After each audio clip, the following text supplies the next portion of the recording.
اور وطر نماز کو عشاء کے بعد سفر کی حالت میں بھی ادا کیا جائے گا. اور امام ابو حنیفہ کے نزدیک رائے یہ ہے کہ چونکہ یہ واجب ہے اور اس کو قصر میں ادا کرنا ہے تو اس کو سواری پر نہیں، اس کو اتر کر فرائض کی طرح ادا کیا جائے گا. اور وہ حوالہ بھی دیتے ہیں رسول اللہ صلی اللہ علیہ وسلم کے ابتدائی زندگی کا کہ آپ صلی اللہ علیہ وسلم کو صحابی نے دیکھا کہ آپ وطر نماز کے لیے اپنی سواری سے اترے اور آپ صلی اللہ علیہ وسلم نے اپنا وطر کی رکعتوں کو ادا کرنے کے لیے سواری کو روک کر زمین پر وطر ادا کیے. لیکن باقی تینوں ائمہ کی رائے یہ چونکہ یہ ہے کہ وطر سنت ہے تو لہٰذا ان تینوں کی رائے اس کے خلاف ہے کہ اس وطر رکعتوں کی قضا واجب نہیں ہے. قضا واجب نہیں ہے اور یہ آپشن اور لچک جیسے سنتوں اور نوافل کے لیے سفر میں لچک ہے کہ اگر کوئی پڑھنا چاہتا ہے تو قصر انشاءاللہ ہم قصر نماز کے احکامات پڑھیں گے تو انشاءاللہ زیادہ واضح ہو جائے گا. تو جیسے سنتوں اور نوافل کے لیے لچک موجود ہے کہ کوئی ان کو ادا کرنا چاہتا ہے سفر میں تو وہ ادا کر لے اور اگر کوئی نہیں ادا کرنا چاہتا تو اس سے مواخذہ سوال نہیں ہے اور اس سے گناہ نہیں ہے. اب پھر جب لچک والے نوافل اور سنتیں ادا کی جاتی ہیں تو میں پتہ ہے کہ یہ سواری پر ادا کی جا سکتی ہے. تو تین ائمہ کی رائے یہ کہ اگر کوئی قصر نماز میں وطر ادا نہیں کرے گا تو اس میں نہیں ہے، ان کو ترک کیا جا سکتا ہے بلکہ اس کی قصر نہیں، اور اگر پڑھنا ہے تو ان کو سواری پر ادا کیا جا سکتا ہے. دونوں ائمہ کی رائے کے درمیان مطابقت اور تطبیق کہ ایک نے کہا کہ سواری پر ادا نہیں ہو سکتا اور ایک نے کہا کہ سواری پر ادا ہو سکتا ہے، اس کی تطبیق کچھ حدیث کی شرح بیان کرنے والے کیسے کرتے ہیں. وہ یہ کہتے ہیں کہ رسول اللہ صلی اللہ علیہ وسلم نے ابتدائی زندگی میں سواری پر پڑھنے سے منع بھی کیا اور ابتدائی زندگی میں آپ نے سواری سے اتر کر ادا بھی، لیکن آپ اپنی باقی زندگی میں آپ نے سواری پر پڑھنے کی اجازت بھی دی اور سواری پر پڑھنے کی سنت کا نمونہ بھی قائم کیا. اچھا جی، اب آپ کی آخری حدیث کا مسئلہ اس کے حوالے سے باب نمبر 5 رکوع سے پہلے اور رکوع کے بعد قنوت کا بیان. تو گویا آپ قنوت کا پڑھنا وطن میں یہ وہ چیز ہے جو ہم دعائے قنوت کا پڑھنا، تو اس کا پڑھنا یہ کہ اس کو کب پڑھا جائے گا، اس کو کیسے پڑھا جائے گا، اس کے ساتھ دعاؤں کو کیسے شامل کیا جائے گا اور کون سے قنوت پڑھے جائیں گے، اور پھر یہ کہ ان کو کس انداز میں اونچا پڑھا جائے گا یا آہستہ پڑھا جائے گا. حدیث نمبر 544 حضرت انس رضی اللہ تعالی عنہ سے روایت ہے کہ ان سے دریافت کیا گیا کہ نبی صلی اللہ علیہ وسلم نے نماز فجر میں قنوت پڑھی ہے؟ تو انہوں نے جواب دیا کہ ہاں. پھر پوچھا گیا کیا رکوع سے پہلے آپ نے قنوت پڑھی تھی؟ انہوں نے کہا کہ رکوع کے بعد تھوڑے دنوں کے لیے. تو گویا یہاں پہ پتہ چل رہا ہے کہ وہی بات جو میں نے آپ کو بتایا نا کہ تین ائمہ اکرام بھی کہتے ہیں کہ صرف قنوت کا پڑھنا وطر کی 3 رکعتوں کو مغرب کی 3 رکعتوں سے الگ اور ممتاز نہیں کرتا، کیونکہ آپ نے اس کے علاوہ بھی بہت سی نمازوں کے اندر یعنی مغرب اور فجر کی نمازوں کے اندر آپ نے قنوت پڑھا تو یہ ڈیفرینشیٹ نہیں کرے گا ان رکعتوں.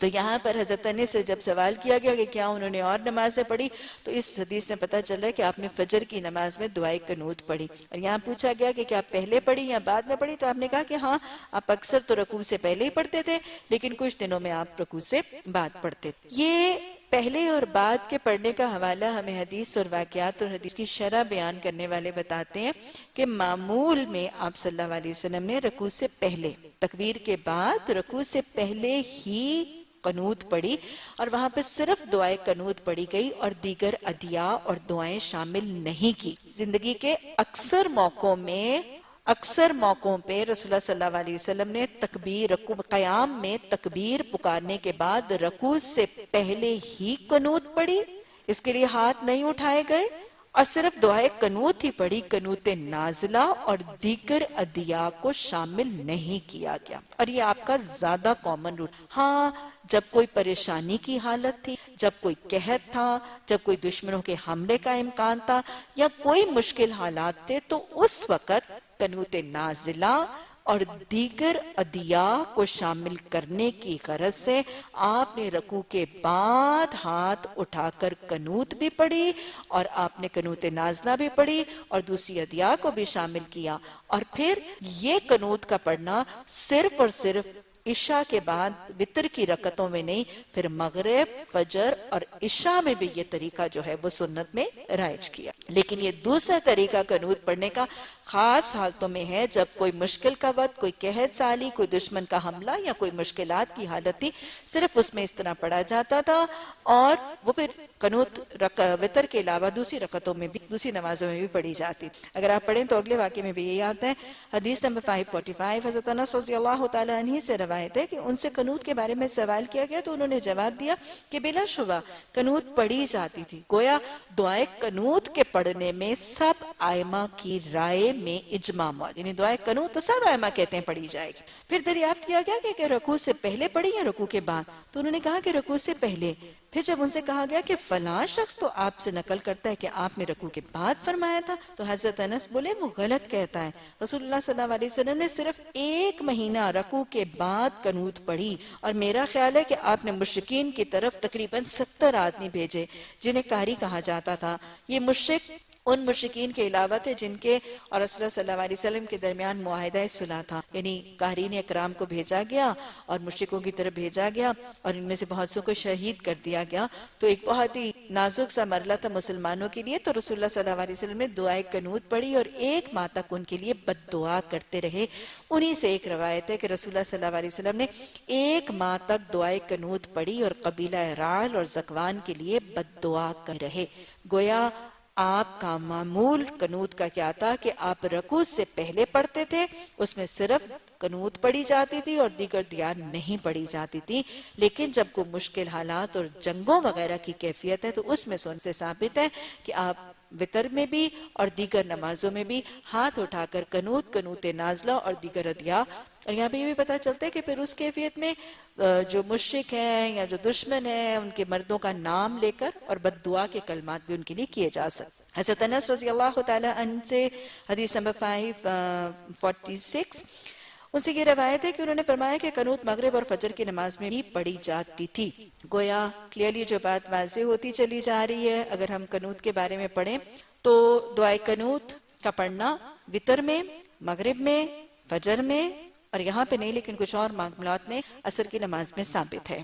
دعائے قنوت جب وتر کی رکعت میں پڑھی جاتی ہے تو زیادہ معمول آپ کا رکوع سے پہلے بغیر ہاتھ اٹھائے پڑھنا، بغیر دعاؤں کے شامل کر کے پڑھنا سنت سے ثابت۔ غیر معمولی حالات اور مشکل کی حالات میں رکوع کے بعد ہاتھ اٹھا کر قنوت نازلہ اور دیگر دعاؤں کے ساتھ پڑھنا بھی سنت سے ثابت ہے۔